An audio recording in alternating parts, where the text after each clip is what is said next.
पर आपेक्ष के प्रभाव को मैं एक बार और समझा देता हूं। क्या था, देखो द्रव्यमान पर आपेक्ष के प्रभाव ज्ञात करने के लिए मैंने क्या कहा आपसे कि जो निर्देश तंत्र एस डैश है, देखो दो फ्रेम थे, एक तो एस और एक एस डैश।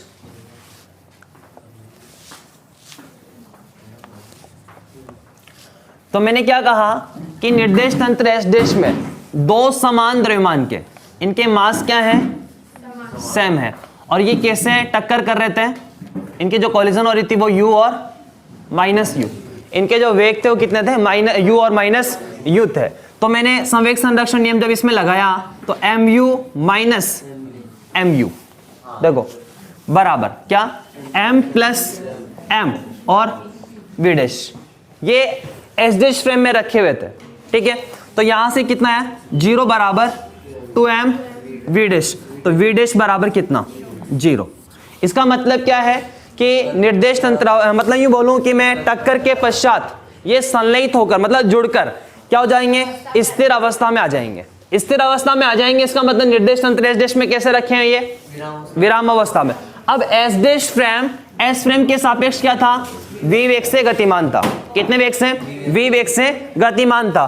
तो एस फ्रेम में इन कणों के जो द्रव्यमान हैं वो क्या माने मैंने, m1 और m2, और इनके वेग u1 और u2 थे। तो टक्कर के पश्चात या टक्कर के बाद या संवेग संरक्षण नियम लगा दूं डायरेक्ट में, तो क्या होगा संवेग संरक्षण नियम, m1 u1 plus m2 u2 बराबर m1 प्लस m2 और v, ठीक है। m1 वालों को एक तरफ सेपरेट कर लें और m2 को अलग सेपरेट कर लें, तो क्या होगा m1 u1 minus m1 v बराबर माइनस, इसको उधर भेज दूं मैं, तो पहले प्लस वाला लिख देता हूं, m2v माइनस m2 u2, ठीक है। तो ये m1 कॉमन हो जाएगा, u1 माइनस v बराबर m2 common v minus u2, ठीक है। इक्वेशन नंबर फर्स्ट ही आई ना, अच्छा यहां तक हो गया था, इसके बाद भी हो गया था, वेगों के प्रतिलोम रूपांतरण समीकरण से, ठीक है। इनवर्स ट्रांसफॉर्म क्या है, पहले एक समीकरण लिखता हूं मैं, u x बराबर, बोलो u x dash plus v upon 1 plus v upon सी स्क्वायर यू एक्स, यही है। अब सुनो, यहां पर ये एस फ्रेम में है और ये कौन से फ्रेम में, एस डैश फ्रेम में। आपके पास एस डैश फ्रेम में जो वेलोसिटी थी वो क्या थी, u और minus u, S dash frame में, ठीक है। और एस फ्रेम में आप क्या लेकर चले, देखो यहां पर u1 और u2, तो ये u1 और ये u2, ठीक है। अब ये देखो एक एक लेते हैं अपन, ये इधर कौन सा फ्रेम है, एस फ्रेम, तो एस फ्रेम में वेग कितना है, u1, तो पहली जो समीकरण होगी मैं यहां लिखता हूं, u1 बराबर u x डैश, कौन सा फ्रेम है, S dash frame, s dash frame में आपके पास वेग कितना है,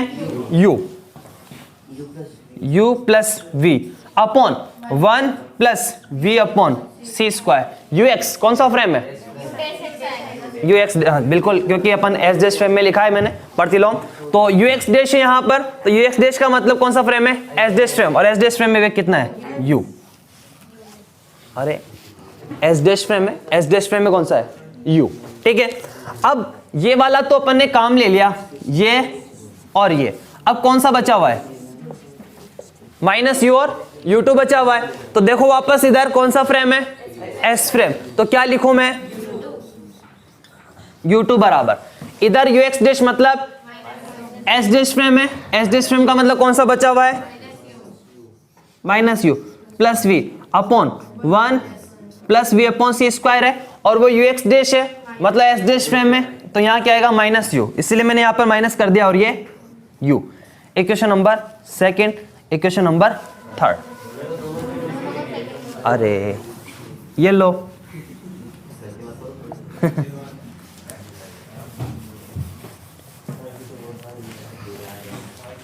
from equation number first and second. देखो m1, देखो यहां पर अपने पास क्या है u1, u1 का मान कितना है u plus v upon 1 plus v upon सी स्क्वायर u, ठीक है, माइनस v बराबर m2 और v माइनस u2, u2 कितना अपने पास minus u plus v upon 1 minus v upon सी स्क्वायर u, ठीक है।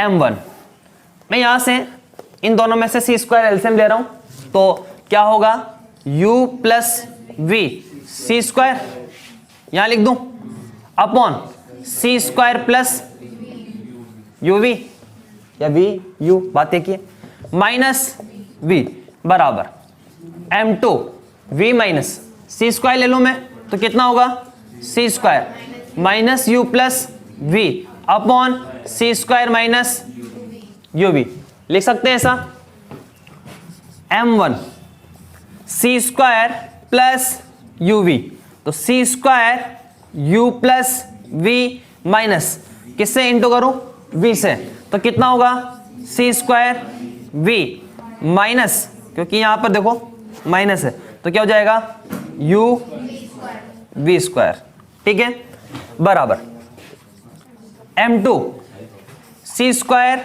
माइनस uv, v से इंटू करेंगे तो v C square minus uv square minus, इससे इंटू कर दूं मैं, हाँ कर रहा हूं, इससे इंटू कर दूं मैं इसको तो minus minus plus u c square या सी यू स्क्वायर, बात एक ही है, और फिर माइनस वी सी स्क्वायर,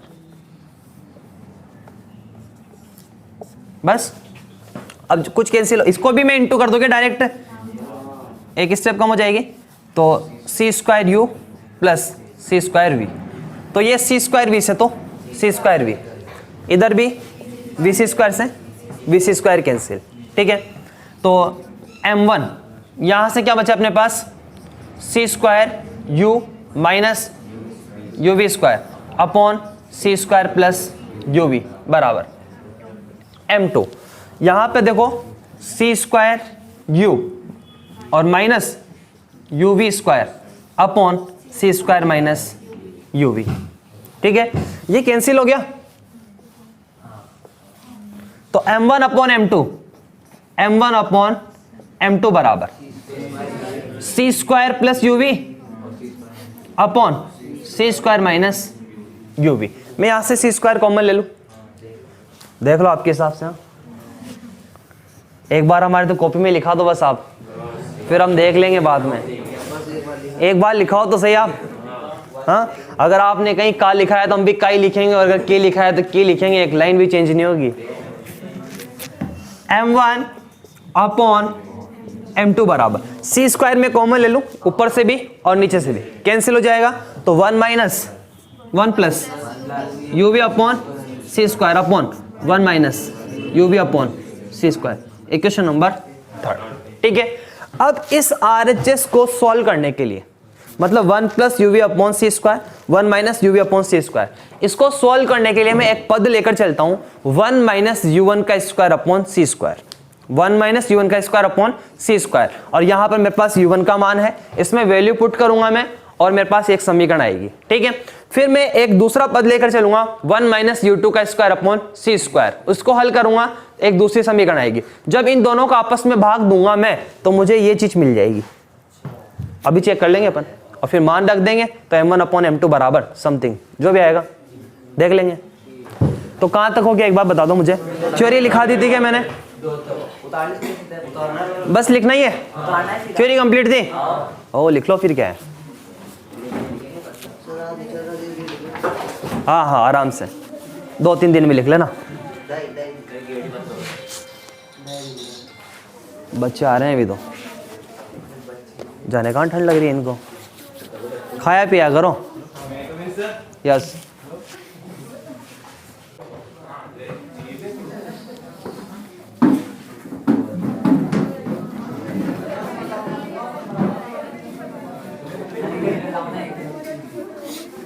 अब देखो मैंने क्या कहा कि मैं इसको सॉल्व करने के लिए एक टर्म लेकर चलता हूं 1 माइनस यू वन का स्क्वायर अपॉन सी स्क्वायर, और उसको अपन सॉल्व करते हैं। ऐसे ही एक टर्म और लेंगे अपन 1 माइनस यू टू का स्क्वायर अपॉन सी स्क्वायर, उसको सॉल्व करेंगे और आपस में दोनों को डिवाइड करेंगे, तो ये अपने पास ये पद आ जाएगा। ठीक है, तो मैं लेता हूं यहां पर 1 माइनस यू वन का स्क्वायर अपॉन सी स्क्वायर बराबर 1 माइनस 1 अपॉन सी स्क्वायर, यू वन का स्क्वायर, ये रहा अपने पास यू वन, तो कितना होगा देखो u plus v upon 1 plus v upon सी स्क्वायर और u का होल स्क्वायर। ठीक है, बराबर देखो यहां पर 1 plus you we upon C square का होल स्क्वायर। ठीक, एलसीएम ले लिया मैंने, और ये 1 plus you we upon C square, फिर माइनस 1 अपॉन सी स्क्वायर और ये u प्लस वी का होल स्क्वायर। लिख सकते हैं ऐसा। इसके बाद देखें ये 1 माइनस यू वन का स्क्वायर अपॉन सी स्क्वायर अपने पास चल रहा था, तो 1 माइनस यू वन का स्क्वायर अपॉन सी स्क्वायर बराबर ये 1 plus you we upon C square minus 1 upon C square, A plus B का होल स्क्वायर है ये, तो U square plus V square plus 2u v upon 1 plus you we upon C square का whole square, 1 minus you one का square upon सी square बराबर 1 plus you we upon C square minus u square upon C square minus v square upon C square minus 2u v upon C square. ठीक है, और upon 1 plus you we upon C square का whole square. क्या हो गया? हाँ, यहां से इसके ऊपर से तो वो है, ये है ना, ये चीज है। इसको सिद्ध करने के लिए, आरएचएस साइड लाने के लिए मैं एक पद लेकर चल रहा हूं 1 माइनस यू वन का square upon C square, 1 minus you one का स्क्वायर अपॉन सी स्क्वायर। तो ये 1 माइनस 1 अपॉन सी स्क्वायर तो है ही सही, और यू वन का मान आपके पास है, अभी लिखा है मैंने यहाँ पर, तो ये यू वन का मान रख के इसका स्क्वायर मैंने कर दिया। फिर 1 plus you we upon C square तो ये रहा, एलसीएम ले लिया मैंने, ये यहाँ 1 था तो ये 1 plus you we upon C square. ठीक है, और का होल स्क्वायर, हाँ यही गलती दिया, का होल स्क्वायर, और ये 1 माइनस सी स्क्वायर और यू प्लस वी का होल स्क्वायर। तो यही कर देता हूं मैं, ले पूरा कर देता हूं, ये 1 अपॉन सी स्क्वायर और ये यू प्लस वी का होल स्क्वायर हो गया। तो 1 माइनस यू वन का स्क्वायर अपॉन सी स्क्वायर बराबर, इसका होल स्क्वायर खोलते हैं अपन, तो क्या होगा ये 1 plus U square V square upon C की घात 4। ठीक है, फिर plus 2 you we upon C square minus 1 upon C square you square plus V square plus 2 you we upon 1 plus you we upon C square का whole square. तो 1 minus you one का square upon सी square बराबर, देखो 1 plus U square V square upon C 4 plus 2 you we upon C square minus u square upon C square minus v square upon C square minus 2 you v minus upon C square upon 1 plus you we upon C square का whole square.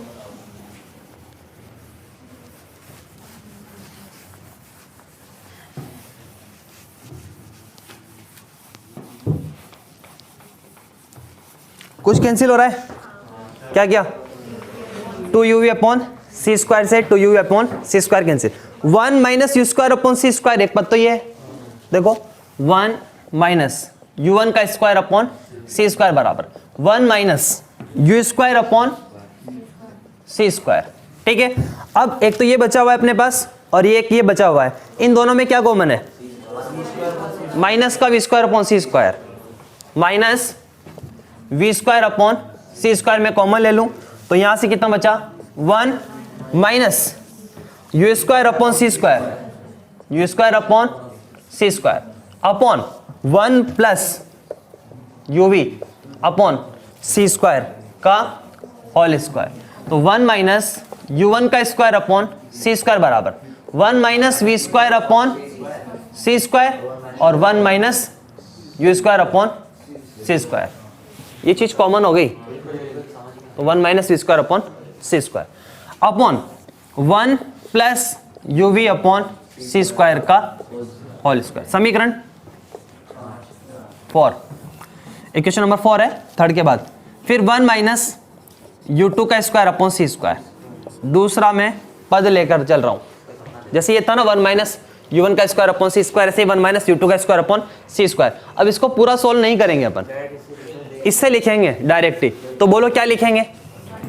1 minus v square upon सी square, 1 minus u square upon u square है यहां पर, ठीक है, upon 1 minus you we upon C square का whole square. Equation number 5।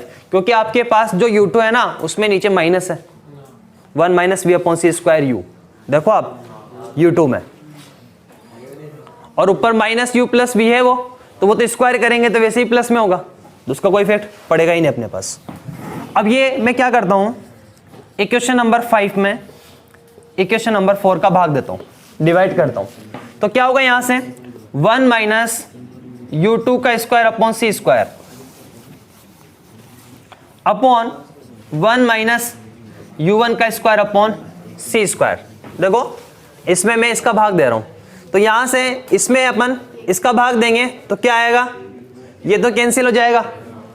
देखो ये ऊपर है और इसका अपन भाग देंगे तो ये चीज कहां जाएगी, ऊपर, मतलब कितना आएगा 1 plus you we upon C square का whole square upon 1 minus you we upon C square का होल स्क्वायर। आपके जो समीकरण थर्ड थी उसका आरएचएस साइड में वर्ग नहीं था, ओनली क्या था 1 plus you we upon C square और माइनस यू अपॉन सी स्क्वायर ही था। तो वर्गमूल ले लें इसका, तो इधर क्या लगा दें, अंडर रूट लगा दें। ये समीकरण कौन सी, चलो अगली वाले को देते हैं, इसको मैं ऐसे लिख दूं, अंडर रूट 1 माइनस u2 का स्क्वायर अपॉन सी square upon under root 1 minus u1 का स्क्वायर अपॉन सी स्क्वायर बराबर 1 plus you we upon C square upon 1 minus you we upon C square. Equation number 6 बन गया। ये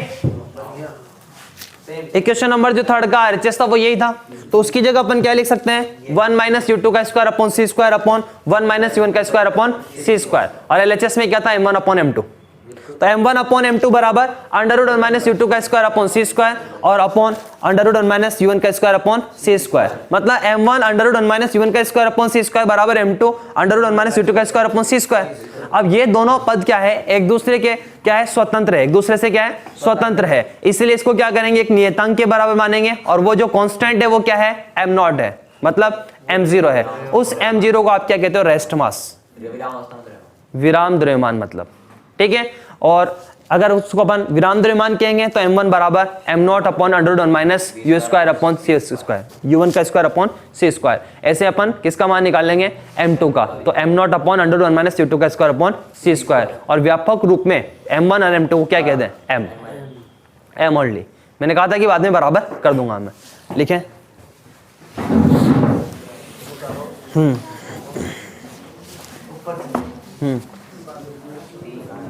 लिखो, बात बातें नहीं, मैं इक्वेशन नंबर थर्ड से वैल्यू पुट कर देता हूं यहां पर। तो देखो हम बातें नहीं, इधर देखो,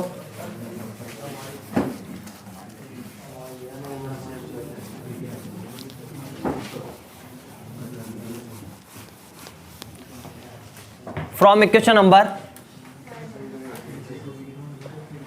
थर्ड एंड 6 क्या होगा, m1 अपॉन m2 बराबर अंडर रूट 1 माइनस u2 का स्क्वायर अपॉन सी square upon under root 1 minus u1 का स्क्वायर अपॉन सी स्क्वायर, ठीक है। इनको इंटू कर दे अपन इस तरह से, तो क्या होगा m1 under root 1 minus u1 का स्क्वायर अपॉन सी स्क्वायर बराबर m2 और ये अंडर रूट 1 माइनस u2 का स्क्वायर अपॉन सी स्क्वायर। ठीक, इक्वेशन नंबर 7। समीकरण 7 का LHS और RHS क्या है? पूर्ण स्वतंत्र है। ठीक है, इसीलिए इन दोनों को अलग अलग किसी नियतांक के बराबर मानने पर किसी कांस्टेंट के इक्वल करेंगे इनको, और वो कितना है? m0 है। ठीक है, अलग अलग का मतलब क्या है? एक बार तो m0 और एक बार इसको m0। तो कितना आएगा अपने पास? मैं यहां लिखाऊंगा m1 under root 1 minus u1 का स्क्वायर अपॉन सी स्क्वायर बराबर कितना? m0। तो m1 बराबर कितना? m0 upon under root 1 minus u1 का स्क्वायर अपॉन सी स्क्वायर। समीकरण 8। अब इसको मैंने m0 के दिया, m0 के दिया तो ये भी किसके इक्वल हुआ? m0 के। तो फिर क्या आएगा?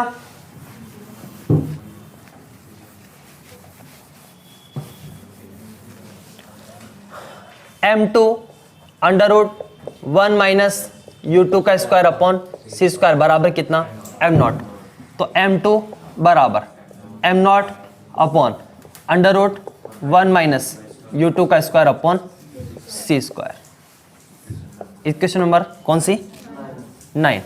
देखो ये इक्वेशन नंबर 9 और जो इक्वेशन नंबर 8 है, इसको मैं व्यापक रूप में मतलब जनरल फॉर्म इसकी क्या लिखूं? समीकरण 8 व 9 को व्यापक रूप में लिखने पर इसकी जो जनरल फॉर्म होगी वो क्या होगी? m बराबर m0 upon under root 1 minus u square upon सी स्क्वायर। Equation number 10। ये m0 क्या है? रेस्ट मास है, विराम द्रव्यमान है। ठीक है, और m मास है इसे अपने पास। तो यहां पर आप एक चीज देखो, जो द्रव्यमान है वो किस पर निर्भर करता है? वेग पर निर्भर करता है। इसलिए से क्या बोलते हैं? द्रव्यमान पर आपेक्षिकीय प्रभाव कहते हैं। द्रव्यमान पर आपेक्षिकीय प्रभाव कहते हैं। और जैसे जैसे कण के वेग का मान बढ़ता जाता है, द्रव्यमान के मान में क्या होती जाती है? वृद्धि होती जाती है। अंडर रूट में क्या होती जाती है? वृद्धि होती जाती है। तो यहां से एक चीज देखो, मैं एक चीज पूछ रहा हूं आप लोगों से, यहां पर जो मास है वेलोसिटी पर डिपेंड है। ठीक है, जैसे मान लो मैं हूं, अगर मैं किसी वेलोसिटी से दौड़ लगाऊं तो फिर मेरा मास चेंज हो जाना चाहिए? होता है क्या? फिर जब किसके अकॉर्डिंग तो होना चाहिए। ऐसा कब होगा? जब मैं प्रकाश के वेग से क्या हूं? गतिमान हूं। अगर प्रकाश के वेग से गतिमान हो जाऊं तो फिर द्रव्यमान बदल जाएगा। हाँ, नहीं नहीं, वो अलग चीज है। और यहां पर क्या है, जो स्पेशल थ्योरी ऑफ रिलेटिविटी है वो कब लागू होती है? v approximate c। इतना वेग कहां से लाऊं? है ही नहीं। हाँ, अगर ऐसा हो जाए ना तो फिर मैं पढ़ाना छोड़ दूं और ऐसी कोई मशीन लेकर आऊं जो प्रकाश के वेग से किसी भी आदमी को गतिशील करा सके, तो फिर मैं कह दूं कि यहां पर पतले को मोटा, मोटे को पतला किया जाता है। बातें नहीं, किसी को फिर कम कर देंगे ना। यहां तक लिखो आप समीकरण 7 तक।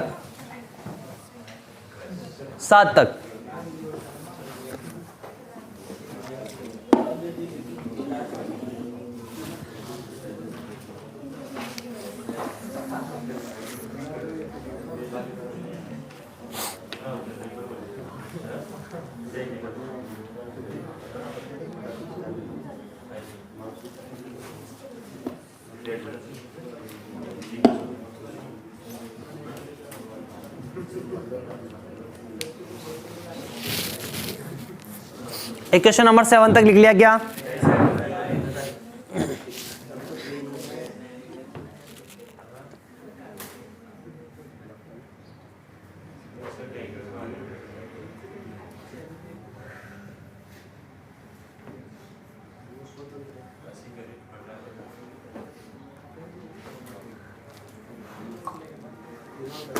एक लाइन लिखेंगे, समीकरण 7 का LHS समीकरण 7 का LHS व RHS परस्पर स्वतंत्र है, परस्पर स्वतंत्र है, अतः इन्हें अलग अलग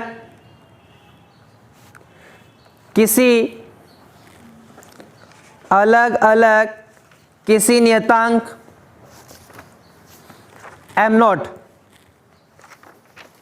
के तुल्य करने पर,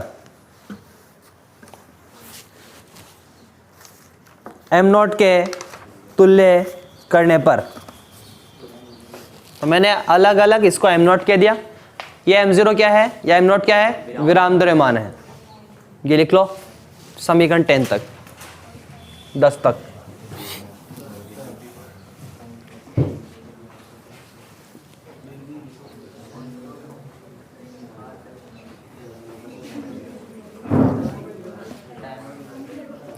समीकरण 10 के अनुसार, समीकरण 10 के अनुसार किसी कण का द्रव्यमान, समीकरण 10 के अनुसार किसी कण का द्रव्यमान कण के वेग पर निर्भर करता है, कण के वेग पर निर्भर करता है। देखो वेलोसिटी पर डिपेंड है, क्वेश्चन नंबर 10। जिसे द्रव्यमान पर आपेक्ष के प्रभाव कहते हैं, जिसे द्रव्यमान पर आपेक्ष के प्रभाव कहते हैं, रिलेटिविस्टिक इफेक्ट ऑन मास। इसके अनुसार जैसे जैसे कण का वेग बढ़ता है, जैसे जैसे कण का वेग बढ़ता है,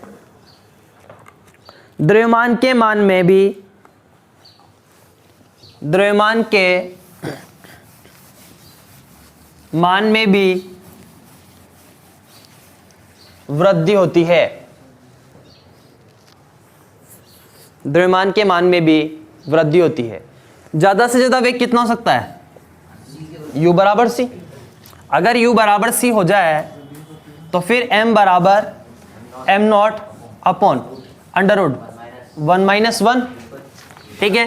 तो m बराबर m0 अपॉन 0, मतलब m बराबर कितना? अनंत। अर्थात द्रव्यमान अनंत, इनफाइनाइट प्राप्त होता है। और इसे द्रव्यमान पर आपेक्ष के प्रभाव को इस तरह से अपन प्रदर्शित कर सकते हैं, जैसे ये m और ये c है। तो ये m0, ये क्या था? रेस्ट मास था, विराम द्रव्यमान था। तो विराम अवस्था में मान लो कुछ द्रव्यमान है इनके पास, और ये क्या है? यहाँ u बराबर c है। तो जैसे जैसे वेग बढ़ता जाएगा,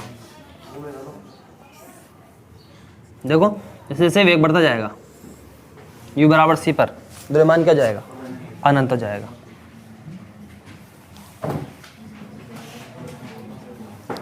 यहां तक लिखो, एक लाइन लिखानी है बस।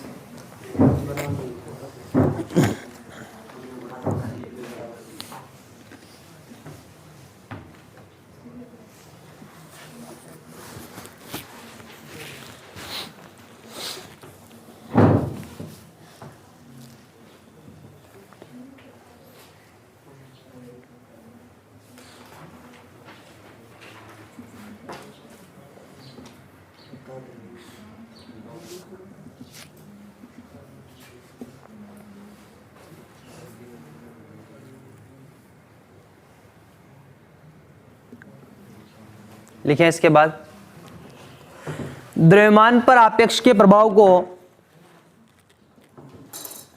द्रव्यमान पर आपेक्ष के प्रभाव को निम्न चित्र में प्रदर्शित किया गया है। द्रव्यमान पर आपेक्ष के प्रभाव को निम्न चित्र में प्रदर्शित किया गया है।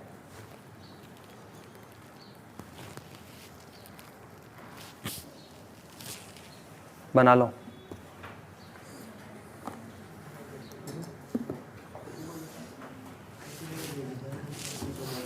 ऐसा करो, यहाँ इधर वेग लिख लो कि वेग, क्योंकि वेग पे डिपेंड है तो, और u बराबर जब c हो जाएगा तब अनंत हो जाएगा।